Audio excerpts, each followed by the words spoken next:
That spoof iPhone ad, where one of the, at the time, humorous uses was going to be as remote control. If any of you sit at home with iPads, of course, that is precisely what the second screen has become.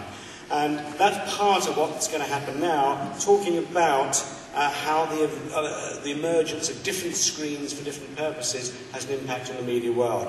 Mark Palmer is once again going to be the moderator of this panel, so I would like to invite Mark and his panellists to the stage, and he'll tell you who they are and what they're going to do. So Mark Palmer, please.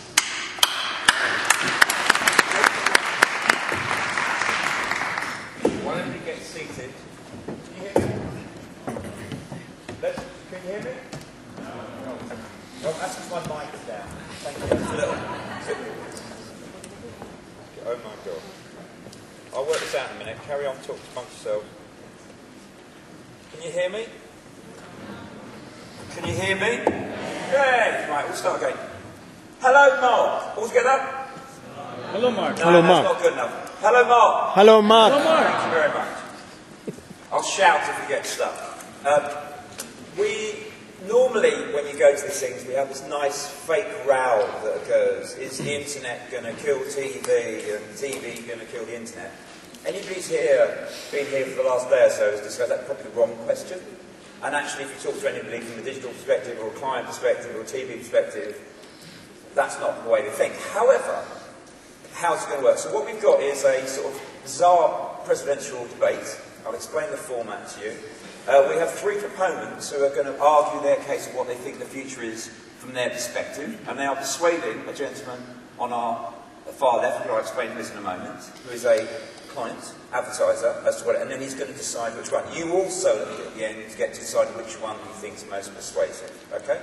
So that's the format. Let me introduce who they are. First off, we have, and they'll wave so you know who they are, we have Pete Blackshaw. Pete, would you like to wave for me? There you go. And Pete is very interesting. He is an entrepreneur previously, and he used to be at Nielsen and did all their buzz metrics, settled stuff around the Super Bowl, was at Procter & Gamble, and he's now global head of digital and social media at Nestle. Okay? Next to Pete, we have another disruptor. We have Andy. And Andy's from MoFilm, who's a disruptive thing in that it supplies content to leading brands. For example, like Pepsi, also Coke, Visa, Unilever, and they crowdsource, but probably more correctly, they ad-source, but they ad-source from 55,000 filmmakers around the world. Okay, disruptive model number 2, so he's going to talk about how to do it. Then we have, next to him, we have Rich Riley. Rich Riley, believe it or not, sold the toolbar to Yahoo in the previous line, so it's responsible for things to go through. And he was running, I don't know if you've moved yet, EMEA for Yahoo is now Executive VP for the Americas. And then finally, we have the person who's got the delightful job of being disruptive influence within Germany's largest TV company, TV broadcast, RTL, and that's Mark Schroeder, and he's MD for RTL Interactive. Okay, so those are our three advocates. They'll each go up in turn, and if they get over the right time, I run up and drag them off personally, and then people interrogate them, and their job is to persuade Pete. Okay? Yeah? And their job is to persuade you. Okay? Oh, thank you.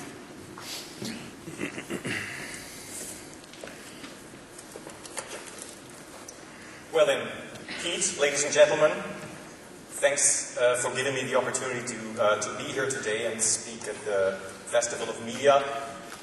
Especially because I heard that, I had what we call in the industry a great cliffhanger this morning. From what I understood, that Salman Amir from this morning, talked a little bit about the future of television. And that's actually, I thought that was going to be my job, so I'm trying to continue on that cliffhanger. Now, as Mark has said, I'm the disruptor within a very traditional industry, the TV industry.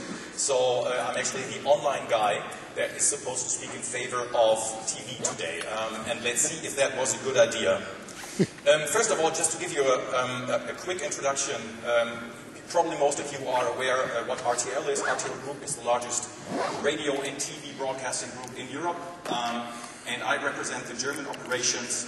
We call ourselves Mediengruppe RTL Deutschland, so Media Group RTL Germany, we run 6 free TV and 3 pay TV channels in Germany, and we also have a broad portfolio of online and mobile offerings.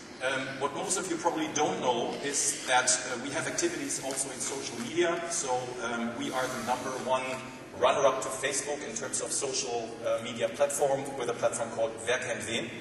We're also the #2 runner-up to YouTube in the German market with a video distribution platform called Clipfish. Further on, we have extensive video-on-demand operations, so you can see it's not only about linear broadcasting, but it's about a lot more, and I think I'll come back to that later on. Now, you see a lot of blinking and flashing back there. It is just to show you there is a lot of things going, there's a lot going on, a lot of change. And what I wanted to talk to you about is digitization. So many industries have seen digitization as a substantial threat to their core business. Look at the music industry or radio, look at print, newspapers, and magazines. They have seen declining usage over the last 10 to 15 years. They've seen new competitors, and they've seen the destruction of their traditional business model. We in TV, interestingly, have not seen that. We see digitization, of course, as a challenge, but also as an opportunity, because we see more screens. That means more exposure. That means more time in front of a screen. That, it's time that was previously spent with reading newspapers, waiting for buses, shopping, and so on, are spent in front of screens. And that means more usage and more eyeballs.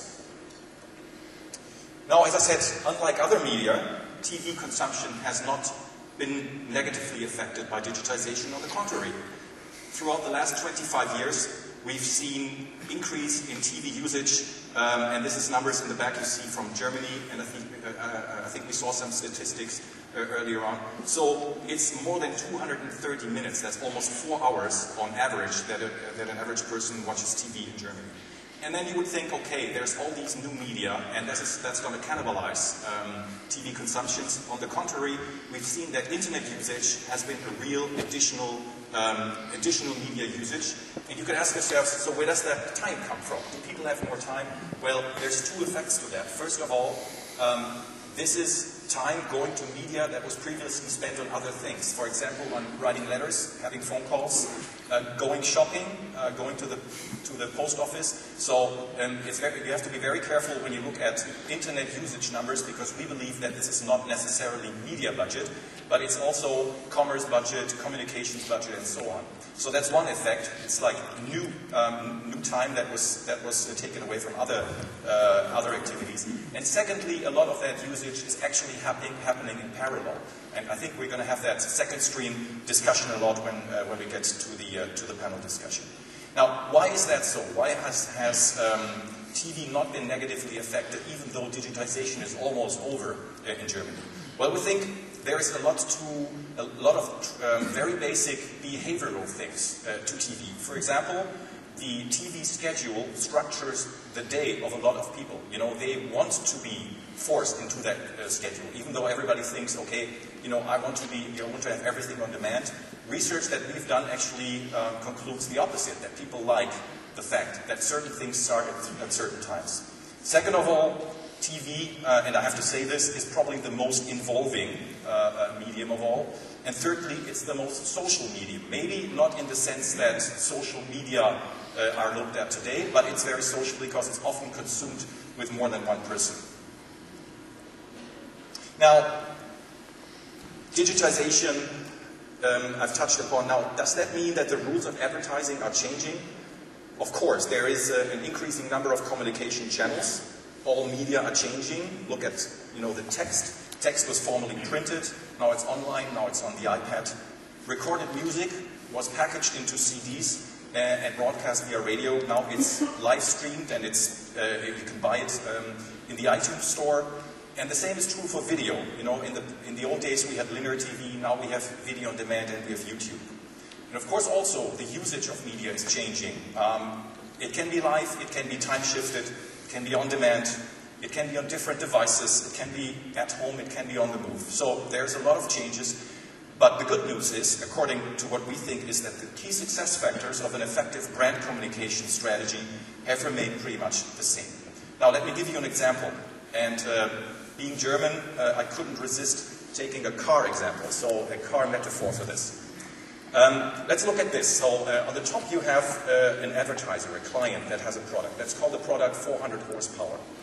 Now, the client can have different objectives with bringing that idea to the market. It could be awareness, it could be image, but it could also be hard selling and sell-through. Now, the job of the creative agency has always been, and still is, to develop an overarching and relevant message or leitmotif. Here, it would be kind of the car category. Now, the media agency has to deliver traction to that, has to choose the most effective and efficient route to the consumer. And the media is just the channel, so the road, so to speak, to deliver the message. Now, does that picture change just because the streets become digital? We believe no. The user chooses the road or the medium according to the main technical functions and also according to the user situation. So, of course, a blockbuster movie is best seen on a large TV screen, but sometimes it can be watched on a mobile phone if it really has to be. Now, what is the best measurement for that situation? That's, of course, reach. And what is the best currency for that? That is the cost per thousand. Now, there is another usage situation, and that's a usage of highly interactive, highly communication-oriented. And that is best done on a personal device, like the PC or the mobile. But it could be done on a TV if it has to be. Now, what is the best measurement for that? It's probably the likeliness to interact, the likeliness to buy. And in that context, the best currency is a cost per order, a cost per lead, and so on. And I think we should not mix these two, and I think we can come back to the discussion later on. Bottom line, some cars are optimized for specific roles to maximize efficiency. Some creative campaigns are optimized for specific media. It is the combination that wins. So to stay in that metaphor, sometimes you have to take first the highway, then the country road, and then finally the little path to arrive at home. Now, where does that leave us? Our belief is that there is a winning combination out of TV and online video, so of linear and non-linear, so to speak. You all know the advantages of TV. First, it creates high reach in a very short time. It is emotional, evolving, and social, and it's probably the medium that can be planned the best. You also know the advantages of online. It is interactive, highly involving, it can deepen your interaction with your customers, and it adds specific target groups. The only, and from our point of view, last stumbling block is that there is no universal and cross-media currency that would tell you how to combine these target groups and find out if you actually are talking to the same people on the left and the right side, or if you're adding new net reach.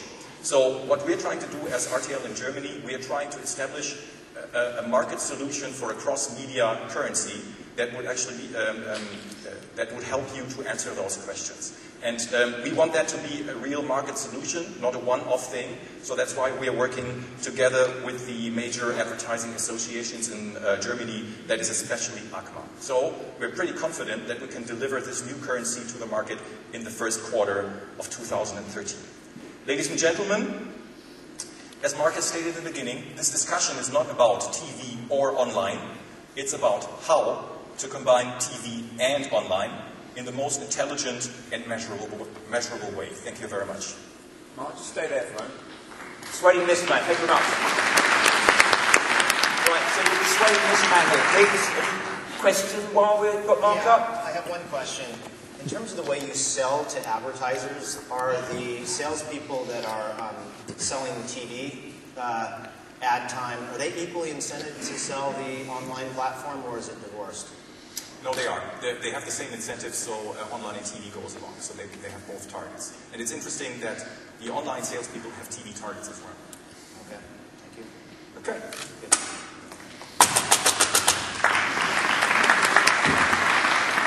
Next we have up is Rich. Okay, hello, and hello Pete. So I'm going to sort of pitch Pete here. Here's how we're thinking about it at Yahoo. First of all, TV is huge. It may stay huge, and that's perfectly okay from our standpoint. As far as I can tell, especially us Americans, basically sleep, work, and watch TV. It's almost 3 hours a day, 60% of leisure time, and it's growing. Not by a lot, but on those kind of huge numbers, it's actually growing. So we don't think TV is going away by any means, but we do think that TV will no longer be the exclusive place where people consume video. And here's why. For 17 years, the internet industry has been completely tied to a single device, the PC. And the PC is meant to be a productivity tool. It's lean forward, it has a keyboard and a mouse. It does not compete with the lean back experience of a TV in terms of enjoying premium video content. And so we are thrilled to no longer be completely tethered to the PC, which we don't think is going away. But you can see that in 2010, 60 PCs sold for every tablet. In 2011, 6 PCs sold for every tablet. And now we're off to the races, and this year tablets outsell notebooks. So the proliferation of these devices, smartphones, gaming consoles, and especially tablets are leading to a change in consumer behavior. They're leading to incremental usage of media and consumption of video. And they're also leading to something called a second screen. And so I won't even ask, because I know you guys are all big multitaskers. The stats are off the charts in terms of percentage of people who use a tablet while they watch TV. In fact, the most popular place to use a tablet is while watching TV. So they've almost become sort of linked. And we think that's really exciting. So you've got the multi-screen increase in consumption, and you've got the second screen phenomenon where someone is simultaneously engaged with two screens. So I'd like to show you in just a second Yahoo's second screen application called Into Now. It's basically like Shazam, where it listens to what you're watching on TV and then downloads content that's associated with that show, lets you check in, lets you share, lets you tweet with the community around that show. And Time Magazine named it App of the Year last year. So let's watch the demo if we could. What are you watching right now? I bet Into Now knows. Just tap the green button on your iPhone, Android, or iPad. Good morning, everyone. We are learning so much more overnight about curving. Into Now is an app that identifies what you're watching right down to the episode, even if it's airing for the first time. Once you've tagged a show, things get interesting. Into Now for iPad looks beyond what you're watching and gives you the related information you want. I know, it's freaky. You can learn all about what you're watching as you watch it. You get all your stats and scores right on your iPad, so you won't miss a play. Want to join the conversation? You can discuss the show with your friends on your iPhone, Android, or iPad.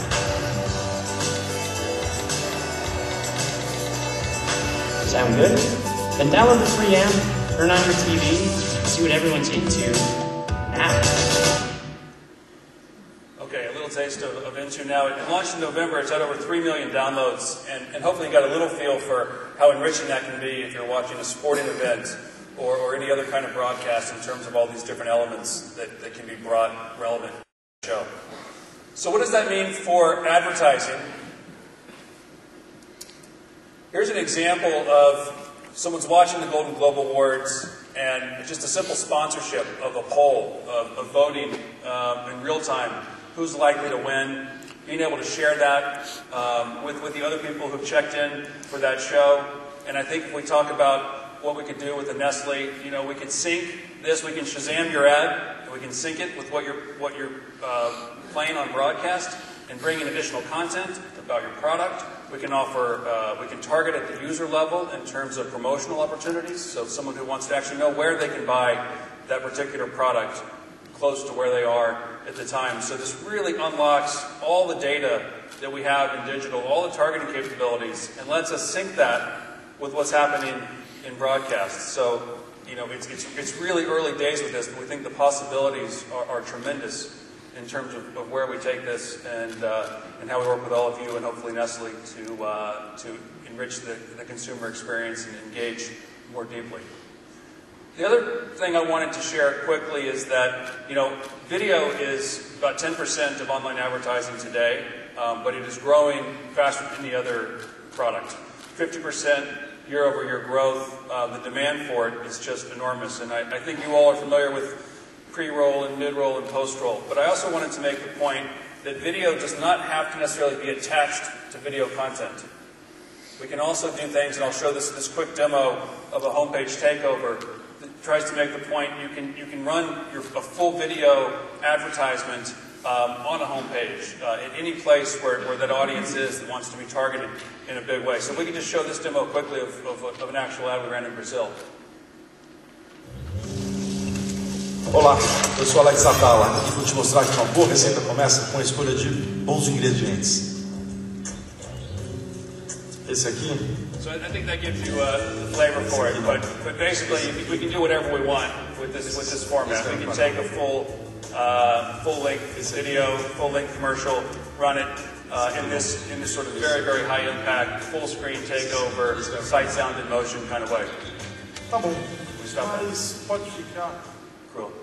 Okay, to sum it up, we think TV is huge and may stay huge and think that's just fine. The tablet really changes the game for us, for both consumers and advertisers. Multi-screen and second screen will both be big. Second screen experiences are truly awesome. I know they're really just getting here to Europe, but the Americans are falling in love with them very quickly. And advertisers have a huge opportunity to leverage the second screen, and we would love to be part of that conversation. Thank you.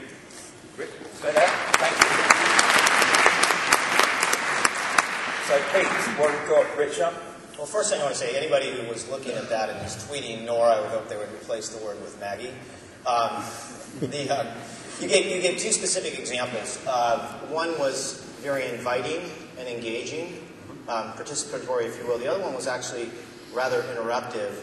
Have you thought about the negative side effects of ad models that are inherently interruptive to consumers at a time when they have more leverage, power, and certainly the tools to punish you if you mess up on that front? Certainly. So it's a great question. It's something we think a lot about and track very carefully. We have found that the right ad with the right brand and the right content can actually be additive to the user experience. So some of these pages can feel boring at times to consumers, but if it's a movie that's launching or a new product or an exciting format, we don't really find too negative of consumer reaction. We also make it very easy to close the ad if someone doesn't want to see it. And then we also try to put the ads in key intercept points. So when someone's typing an email or something like that, horrible time to interrupt them. But after you've sent an email, before you've started navigating the site, can be more intelligent points. So we're always trying to strike that balance of delivering the message effectively, but in a way that the consumer hopefully appreciates, but certainly doesn't get frustrated by. Okay, thanks. Okay, thank you. And our third persuader is Andy from MoFilm. Morning.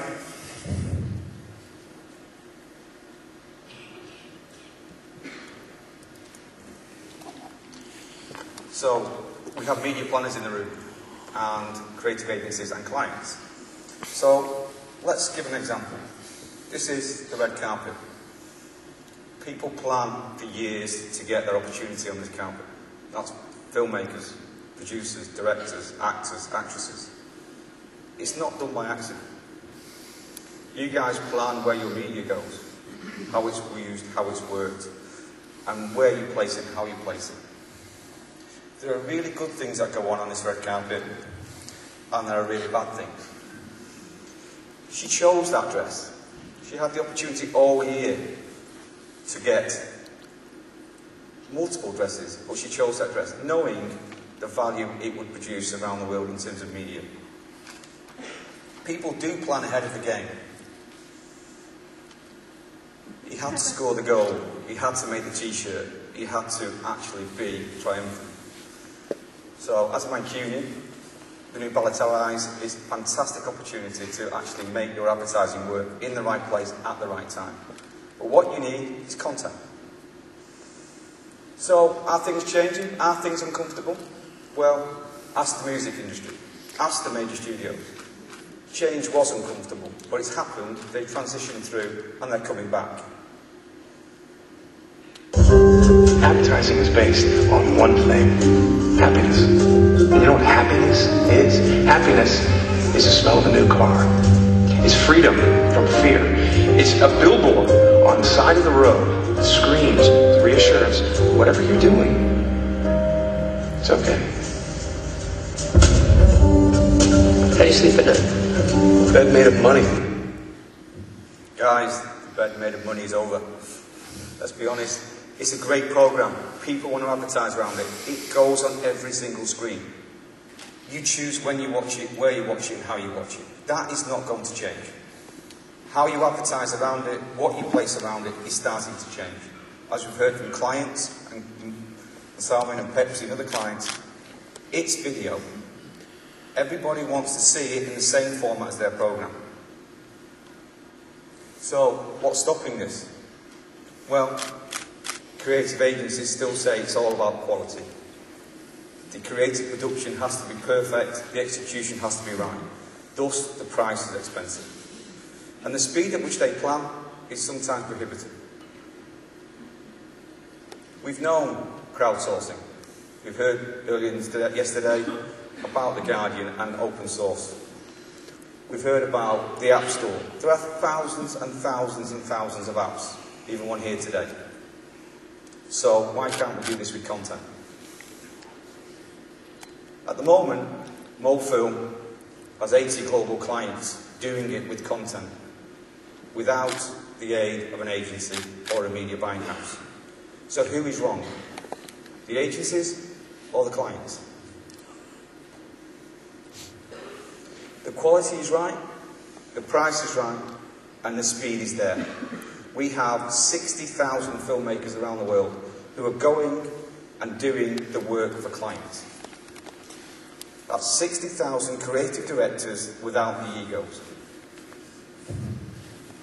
So, can it be done? Is the quality right? Can you plan ahead? Well, we planned with GM for the Super Bowl this year. Everybody knows how much the media spend is, what you do, and all social media around the Super Bowl now. A blindfold, Mom? Really? Is this necessary? Happy graduation, sweetie!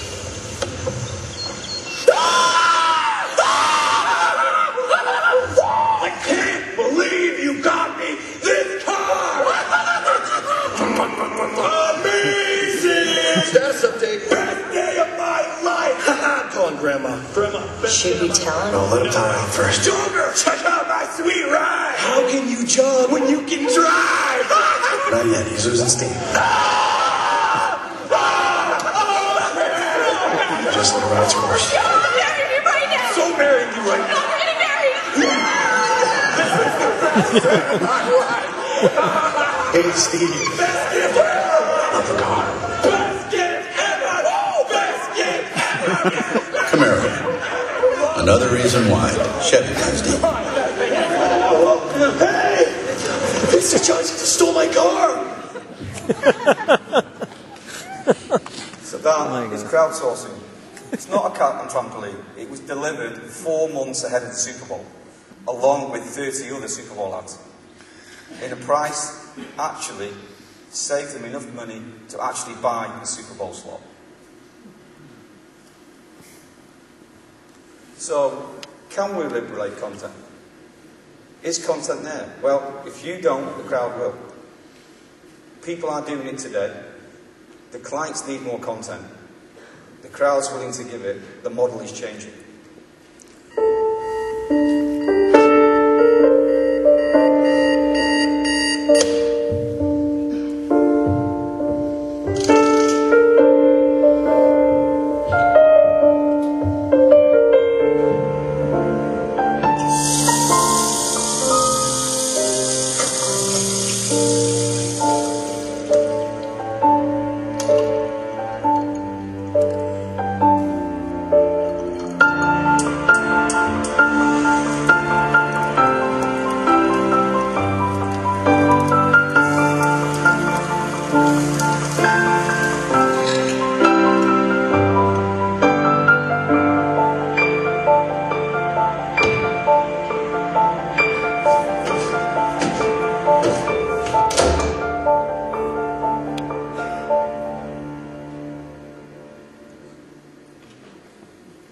Guys, that cost $25 to produce.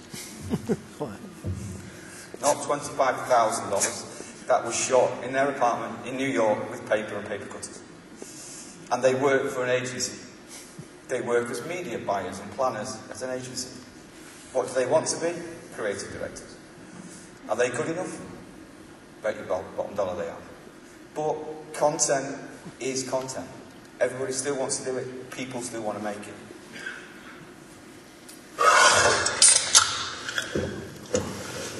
Here we go! New Mountain Dew commercial. Crime thriller. We're at the station. Mayor's Hill for answer. We already made the drop! Answer it! Detective Jones here! Yes, right away! Mr. Smith? No time. We take to the streets! We dodging cars! We run into traffic lights! It's crazy! How are you in the fourth and Liberty? Slide across the hood of the car to save 1.2 seconds of time! Hoo-ha! Open the door! We open the door, and there you are, the mayor. You have a time bomb strapped to your chest. Is that a real bomb? Quick! Evacuate all pedestrians! You know, this is... Get a hold of yourself. 15 seconds! Enter the bomb squad! Excuse me, ma'am.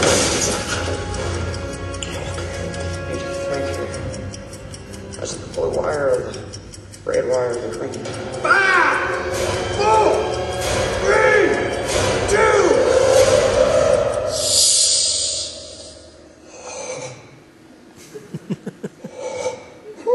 Bomb's defused, I saved the day, I chugged the news. End of commercial.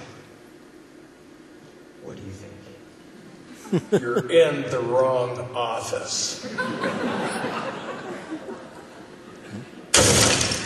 Okay, here we go. Ladies and gentlemen, hopefully I'm not in the wrong auditorium. Thank you.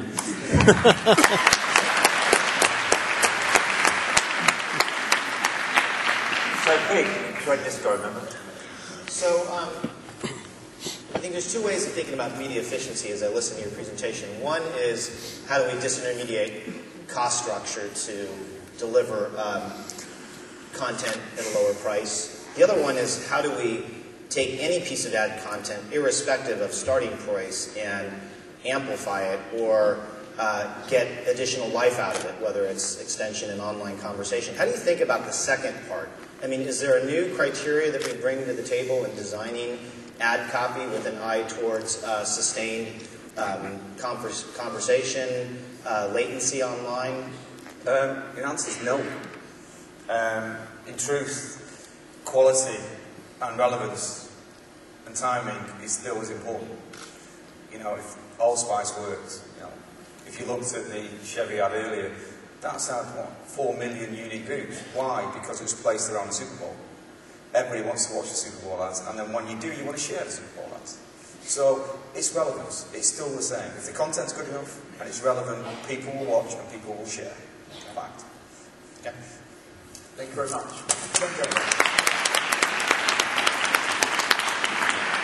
Right, so I'm going to try and ask as little questions as possible because this is the gentleman in play. But I'm going to start, if I may, just by asking you a question to give the people. What, as an advertiser, in terms of where the TV model is, with tablets and everything else that's going through, what are your unmet needs if you see this? You know, from the old model to what you currently do, what are the unmet needs that you're seeking to or puzzling over that you'd like these guys or the agencies out there or to fill? What are your unmet needs?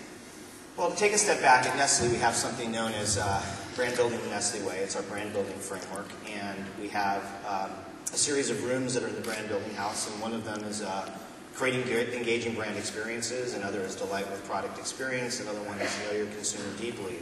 We've spent a lot of time thinking about what we refer to as our red room, which is creating engaging brand experiences, and that's where all of these presentations take on an important dimension. I mean, we are, like many advertisers, we're looking for where are there meaningful cross-platform synergies, and more importantly, how do we encourage those synergies? So for all my media planner friends in the audience, we've been putting a lot of emphasis on thinking about paid, owned, earned modeling, beyond just the hype and the theory and the fluffy stuff, but really, you know, how do you really think about it? When I buy a TV spot, you know, how do I think about the amplification into social media? I particularly liked your example because it really got into that.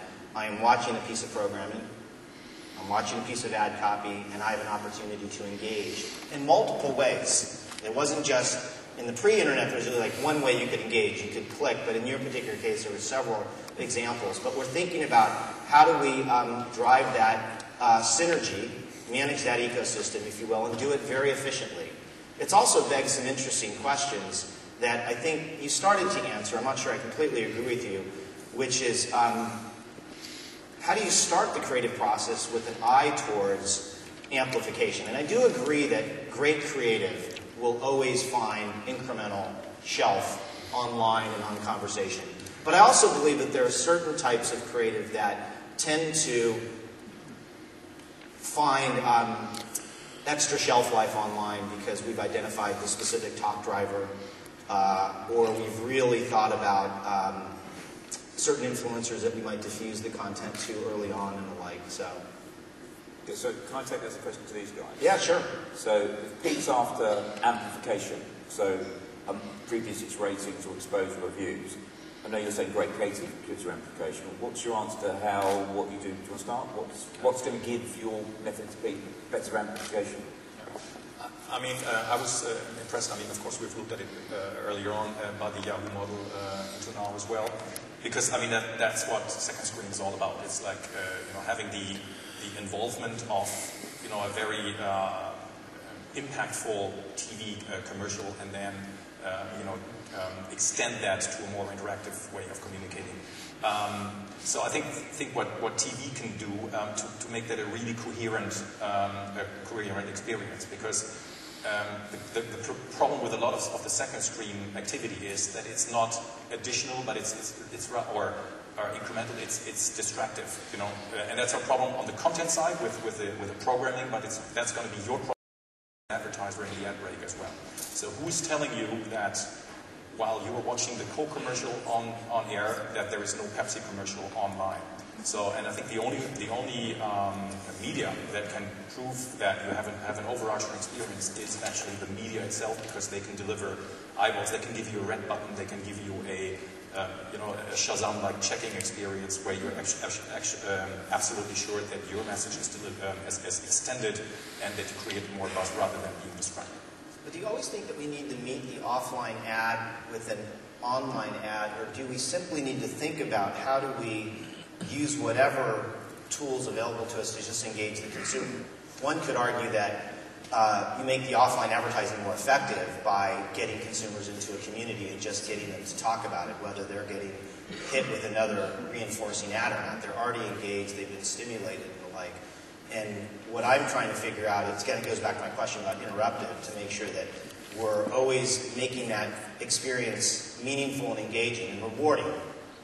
We talk a lot at Nestle about attract and reward, and that's where we can sometimes butt heads against the more interruptive ad models. The TV spot may be enough. We just need to nurture the conversation, knowing that the more they engage, the bigger payout or ROI we'll get off the original stimulus. So Rich, amplification, how do you approach it? What's your answer to how you can amplify it, or how you can join up the answer? Sure, well, I think we're in a new era where now there is a second screen there while someone's watching a TV spot, and it's a very, very powerful screen, and it brings all the digital capabilities to it, and we can now connect it to what's on the screen. So it is amplification. It's exactly what it is, and it lets you engage the consumer, have a conversation, lets them share, lets you target. All of these things, and I think it's just huge. So I think it's the perfect amplifier made possible by the tablet. And I'll pick up just what Pete said earlier. So we all buy the great creative in the right place. It gets amplified. I think, if I'm right, correct me if I'm wrong, we're saying actually, how do we brief in other things around it to amplify it, whether it's tropicality or a trend, relevance? So do you brief that in, or is it? We brief all of it. I think one of the things just highlighted is still today 98% of content online for advertisers is repurposed television commercials. Only 2% of content online is actually made for a relevance. So actually making more content is relevant. That was tweetable. Yeah. I actually took out one of the S's to make it. I won't say it. So if you're looking, most of our clients now are briefing in for specific projects, specific weeks. So if you're looking at Father's Day, Mother's Day, they can now get video content specifically for agendas they're trying to drive forward with specific target markets. I think that's the change. Is so we can deliver, the creative can deliver mass product. We've produced 15,000 ads in the last 2 years as crowdsourced. That is a phenomenal amount of content and ad content. So we can literally not give the same ad twice to a client. And they can decide what's good and what's bad, and actually give the feedback loops to them and say, this is great, we love this, we hate that, don't give it us again. But that is not happening again. But you're also validating the opportunity for brands that are managing an online community, whether it's on Facebook, Yahoo, Twitter, and the like, because the same crowd, yes, you have a more professional set of content creators, but the same principle could apply to consumers that are part of your community, provided you can manage that community the right way, provided you stimulate them in a meaningful way. But I think the potential to co-create, whether it's with professionals, quasi-professionals, or consumers, is enormous. I think the only change we have is we have the brand is the most important thing along with the filmmaker. So everything's protected that we take into the walled garden. So everything's cleared, everything's checked, everything's viable. The other opportunity with social media is anything can go up. That can be against the brand. So on Coke, post Pepsi, on Pepsi, post Coke. Actually, in the ad world, that's the last thing you want. You want security, you want the content to be yours to use when you want to use it. Most of our clients. But then it's not like we have a choice, though. I'm not sure we really have a choice. No, if you look at most clients on YouTube, I mean, classic was Lego. Lego came to us as, this is the project we want. We don't want any content. I says, have you looked on YouTube recently, the 450,000 pieces of Lego content you've already got up there? So, the entire Star Wars films have been shot in Lego by somebody. It's there, brands are getting this all the time. They're having the spoof ads, the spoof things done, the Apple ad that we saw earlier. That's all out there. You just don't control it. What crowdsourcing ads does, it gives you that element of control. Okay. So let's go to, because you have to buy stuff. So we're used to buying TV ratings or impressions or clicks. I'll ask a question first. Would you pay for relevance? If all of this means more relevance, or would you pay a premium for relevance for any of these guys? So I don't want to get into what rating is or what frequency is, but if each of these guys could prove that their method was more relevant, would you pay for it? I mean, absolutely. I mean, again, I think advertising will always follow, good data, and if there's clear documentation that an ad unit, even if viewership is held constant, if there's a higher order of engagement, social interaction, attention intensity, I mean, absolutely. Again, it kind of goes back to what I was saying before about driving cross-platform synergy. I mean, we want to, we want to be wherever the consumer is, and we want to create engaging brand experiences. So I think so. Okay. But one of the things that I thought was very interesting, you mentioned that one of the things about mobile, suddenly getting to the idea of commerce. It was mentioned earlier that, so I'm quite interested, I know the UK market, so the UK market is roughly, I think, about 21 billion is advertising, but there's 27 billion in bottles at supermarket. So it's bizarre, all struck as rather bizarre that advertising agencies keep on chasing the same money, whereas you as a marketer, you can start diverting money from what is, say, point of sale, because it's a commercial conversation. Does that appeal? Can you see from your part you can start diverting budgets, actually making more money to advertising because you're taking it away from the stuff that's traditionally been point of sale or prompting awareness? Or do you see that happening? Yeah, I mean, I give that a light yes. I mean, I think there's going to be, listen, I think we're in a new era of advertising, and there's going to be a lot of shuffling of budgets in ways that reach and engage consumers in the most meaningful way possible. And I think you're all speaking to different beachheads into that new environment. Okay. Maybe one comment to that, because I think that the boundaries are blurring, and we see that, our sales organization has to respond to that. In the old days, we would go to the brand guy to sell TV advertising, and we would go to the sales guy to push sell-through, and we'd go with different models. One would sell eyeballs, the other one would sell cost per order. That's why I asked the question. Yeah. And so I think we have to look at both budgets, and I think we have to come up with creative solutions, both in terms of how we deliver the message, how we engage the consumer, but also how we price that. Because again, I always use the example, a TV spot should not be paid by cost per order, because we are not responsible for the quality of the creative, we're not responsible for the quality of the product, we're not responsible for the quality of the sales channel. So if we were paid by how many how many products were sold, we would be doing a bad job. You know, we're delivering eyeballs, we're delivering involvement and creating image and stuff like that. Of course, it's different when we're selling on an efficiency and a cost per order basis on the internet. Of course, we want to be measurable against that. And I think we have to come to terms with combining those two models to the most benefit for the client. Okay. Right. Any one more question you got for these guys? Well, just a comment on that is, I mean, this is when I emphasize things like the pay-to-earn modeling. I think all advertising buying needs to be very thoughtful with that framework. I don't think you can buy any advertising in a vacuum on TV. It's going to have some type of earned media potential, or it goes negative, which is spurned media. And so that needs to be spurned media, negative. And that needs to be built into the model. Some call it negative GRPs. And this is very, I think there's a new accountability in advertising where, you know, even if you're not trying to amplify off of TV creative, if it goes negative for some reason, I think we're accountable for that. And there's plenty of evidence online when things go south. Okay, right. I'm going to do two things now. Each of you has got imagine he's only got one meeting to book, okay? Yeah? So you've got the lift pitch between him and that door to explain to him why he's going to book the meeting with you first. Then I'm going to ask you guys which meeting do you think you would book, okay? And then you've got to make your mind up first. You're not going to crowdsource for your answer. Are they going to pitch it in a tweet? Yeah, pitch it in a tweet. So, short pitch, why does he book your meeting first? I mean, if you want to get your message out, there is no other medium than TV. If you look at consumption, YouTube would have a 1% audience share in Germany. I mean, it's huge. It's billions of impressions, but it's 1% of audience share. So that's, you know, if you want to reach any person in Germany, you have to do the TV. You reach anybody within a week. If you combine that with online, yeah, come on. Dude, it's a long way. It's a long way. It's a long way. 10-story elevator pitch. If you combine that with online, you can combine the best of both. It's the longest tweet I've ever seen. Oh, that was a tweet. Okay. 140. Yes, Pete. Well, we're a leading digital media company. We reach over 700 million users each month online, and we can absolutely help amplify your existing activities, engage consumers more deeply, use cutting-edge technology like our Into Now second screen application, and work with you to better target and engage your audience. Pete, let's create great content together now. That is relevant. Okay, great. Right. We have lights up. Is that possible? Is it possible? Okay, right.